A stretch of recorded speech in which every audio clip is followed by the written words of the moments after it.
Me llaman el desaparecido, cuando llega ya se ha ido, volando vengo, volando voy, deprisa de... Je voudrais d'abord faire remarquer à la première intervenante qu'il ne faut jamais préjuger de ce que pensent les gens.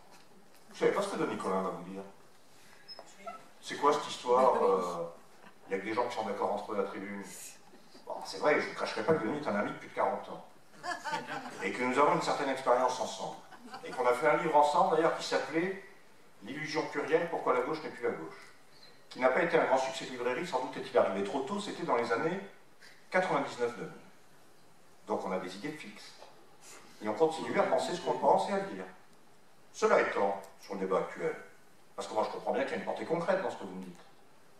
Et que si dans le PEP on n'a pas affaire à un bloc homogène sur les positions à adopter par rapport à la gauche, c'est sans doute, moi j'y suis pas, mais je crois comprendre quand même.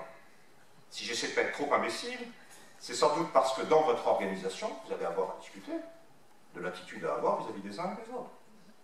Et que donc dès maintenant, ce débat est en train de vous prendre, ce qui est une très bonne chose, ce que je comprends tout à fait. Donc ne présageons pas de ce que pensent les uns et les autres. Je vais vous dire sur quoi je suis en total désaccord avec un certain nombre de choses qui ont été dites. La question des termes est une question importante. Parce que quand on fait le bilan des 15 années passées, des 20, on se rend compte que l'ennemi a pris les termes qui lui ont été laissés, au détriment d'une pensée et d'une affirmation qui ont été oubliées. Quand on pense quand même que la nation, c'est devenu le terme de Marine Le Pen, et que ceux qui osent utiliser ont été traités pendant des années de pénistes. Quand on pense que dans la gauche de la gauche, et on l'a tous connu ça, en discutant avec des amis, avec des camarades, lorsque vous parliez de nation, on vous disait, quand même, on ne peut pas. Le terme a été pris. Alors comme on ne peut pas parler de nation, on ne parle plus du contenu non plus.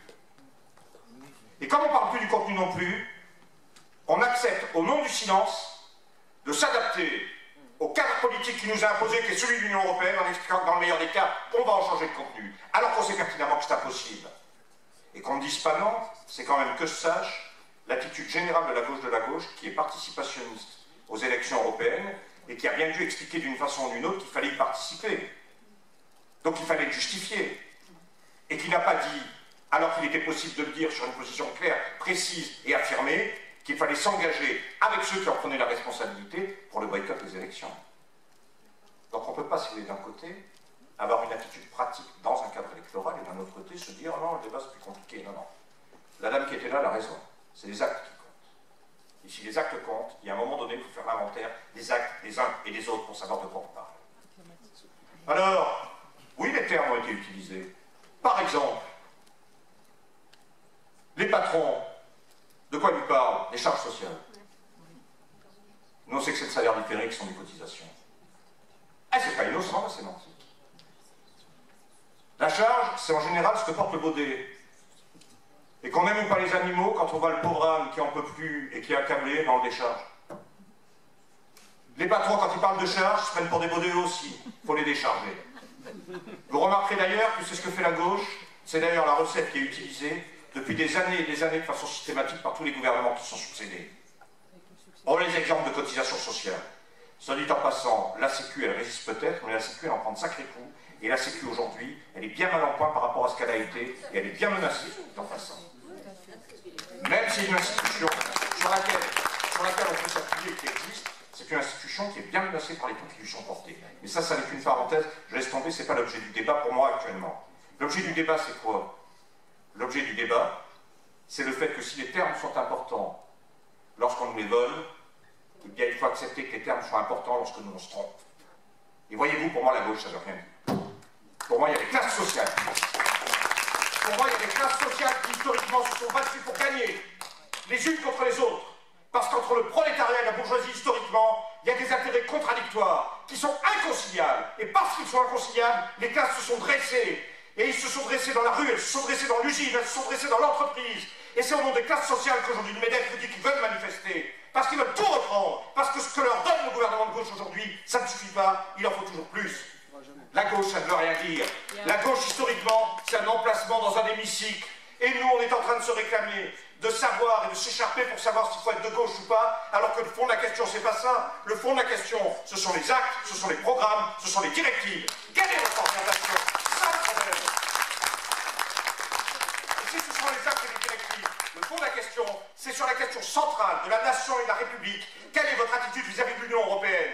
Vous pouvez me dire tant que vous voulez que vous êtes de gauche, de la gauche. Si c'est pour accepter l'Union européenne, si c'est pour accepter la remise en cause sous le nom de directive de l'ensemble des acquis sociaux, je me fous que vous soyez de la gauche. Vous êtes à droite comme les autres.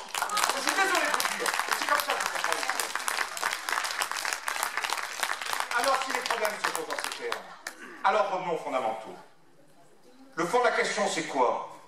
Certains s'interrogeront pour savoir si les coups portés par les gouvernements successifs de gauche et par la gauche dans son ensemble relèvent globalement d'une période historique que les historiens analyseront. D'autres rêveront de la gauche idéale qui ne peut pas, c'est la gauche qui le rêve. Tout le monde aura la position qu'il voudra. À mon avis, le fond de la question, c'est les rapports entre les classes. Nous sommes rentrés dans le capitalisme absolu, dans lequel il n'y a pas d'autre solution que de dire soit c'est la gestion et l'adaptation, soit c'est la volonté de la rupture, avec tous les risques que cela comporte. Parce que, comme disait l'autre, il n'y a plus de grain à moudre. Parce que, comme disait l'autre, ceux qui veulent gérer et qui, tout en gérant, sont prêts à donner un peu aux uns pour que le système reste en place, même avec la meilleure volonté du monde, ne le peuvent plus, parce qu'il n'y a plus rien à distribuer, parce qu'il y a tout à prendre. Et donc, le fond de la question, c'est quoi? C'est qu'à partir de là, on est confronté à une situation où les classes sociales sont inévitablement dressées les unes contre les autres, dans une situation d'ailleurs qui nous est assez peu favorable, compte tenu du rapport de force, le niveau de mobilisation et surtout la démoralisation successive donnée par l'ensemble de ce que l'on appelle la gauche, de ceux qui s'en réclament à travers leur orientation à la politique qu'ils ont mise en œuvre, ou à travers d'ailleurs l'alternative qu'ils voudraient être à l'orientation qui est menée par la gauche officielle, la gauche de gouvernement, ceux qui sont dans l'opposition, la gauche de la gauche, et qui en réalité n'ont rien d'autre à dire sur le fond que ce qui est en train de se faire en essayant de le maquiller autrement. Je suis désolé, ils n'ont rien d'autre à dire sur le fond, sinon d'appliquer la même politique en allant dans les cadres supranationaux pour expliquer que c'est là qu'on va modifier les choses, alors qu'on sait pertinemment que là, les dés sont jetés, les choses sont jouées. Voilà le fond de l'histoire. Alors, voyez-vous si le problème est là. Pour moi, la question, c'est pas la gauche, pas la gauche. J'empiète un peu sur ce qu'on dira ce soir, mais on développera. La question, c'est pas la gauche, pas la gauche. La question, c'est quel programme? Quel est le socle du programme? Ça, c'est le point de départ. Tout à l'heure, j'étais un ami qui me disait moi, ça me choque un peu de savoir qu'il y a des CDRU qui, avec, là, soit Debout la France, soit je sais pas quoi, ont tenté un truc, et puis ça n'a pas marché, ça a marché et tout, mais ça me choque, il y a des frontières. Mais attendez, de quoi on parle? Si on parle de l'Union européenne, bon, rien ne me choque, moi. Moi, je préfère un gaulliste qui est pour aujourd'hui dire qu'il faut quitter l'Union européenne et il faut la foutre en l'air, plutôt qu'un bien-pensant de gauche avec un accent circonflexe, qui va m'avoir au premier tournant, qui va m'expliquer qu'il n'y a pas d'autre solution que d'essayer de la gauchir et donc de continuer à nous faire avoir. Exactement. Maintenant, je ne suis pas marié avec. C'est pas parce qu'il y a un mec avec qui je ne suis pas d'accord sur l'essentiel, mais avec qui je suis d'accord pour faire un bout de chemin fondamental sur une question particulière, que je vais adopter tout ce qu'il me raconte. Je ne vais rien faire d'autre avec lui, mais ça, je peux le faire. Ça m'intéresse. Sans sectarisme aucun. Donc, quel programme? Sur quel socle on s'appuie? Ça, c'est le point de départ. C'est la première question qu'il faut discuter. Et aux uns et aux autres, quel que soit le lieu géographique d'un hémicycle dans lequel il se situe, il faut qu'il se prononce sur la question suivante.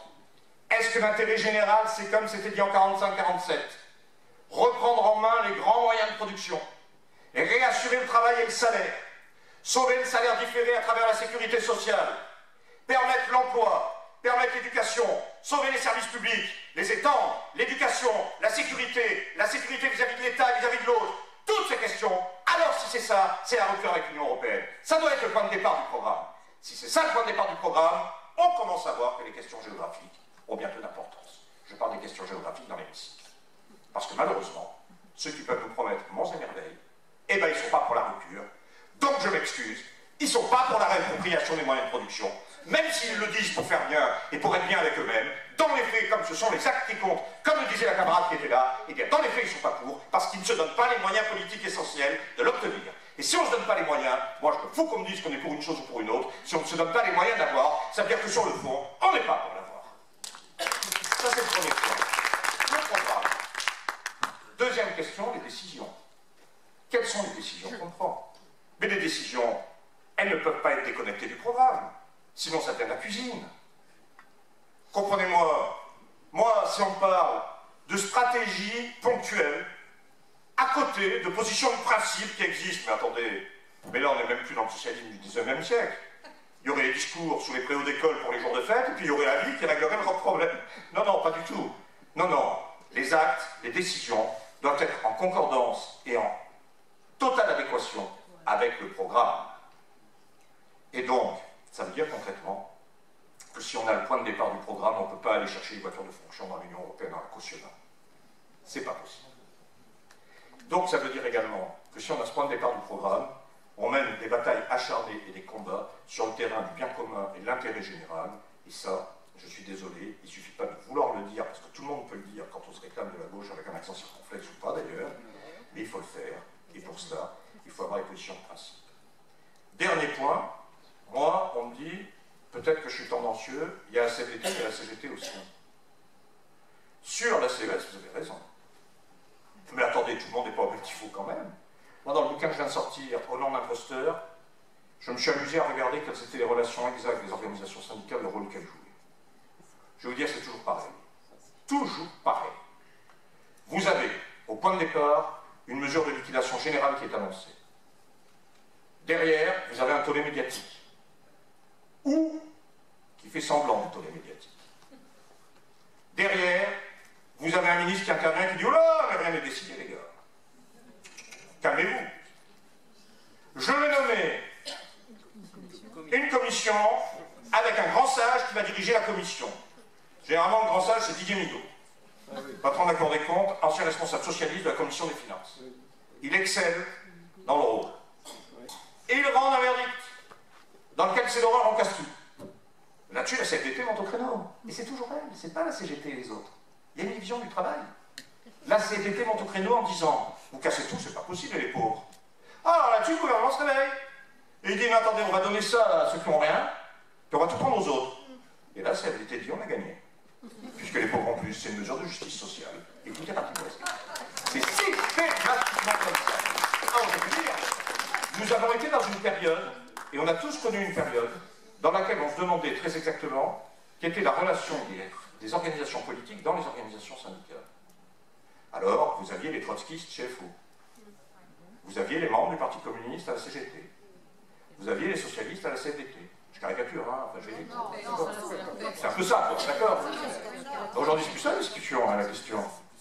C'est pas quel est l'impact des organisations politiques dans les syndicats. C'est quel est l'impact du syndicat dans le gouvernement et les organisations politiques. Moi, je me suis amusé à faire le cabinet ministériel, vous pourrez le lire. Vous avez même un ministère où tous les membres du cabinet sont issus de la CFDT. Tous, vous m'entendez. Et vous les prenez tous, tous les postes clés, c'est eux, le bras armé d'une politique de liquidation générale dans les faits. D'ailleurs, il y a une raison à cela, c'est que je pense que dans l'histoire du mouvement ouvrier, le catholicisme social remplit une fonction qui trouve son aboutissement dans le positionnement de la CFDT aujourd'hui. Contrairement au syndicalisme de classe, qui considère que ce n'est pas la charité qui mérite de régler les problèmes pour améliorer le sort des individus, mais que c'est la lutte des classes qui le règle à travers les affrontements qui sont entre des classes sociales comme certains conciliables. Donc je pense qu'il y a une origine qui trouve son aboutissement dans la situation du capitalisme actuel et dans la composition du gouvernement. Donc la CFDT a une place particulière qui, à mon avis, mérite quand même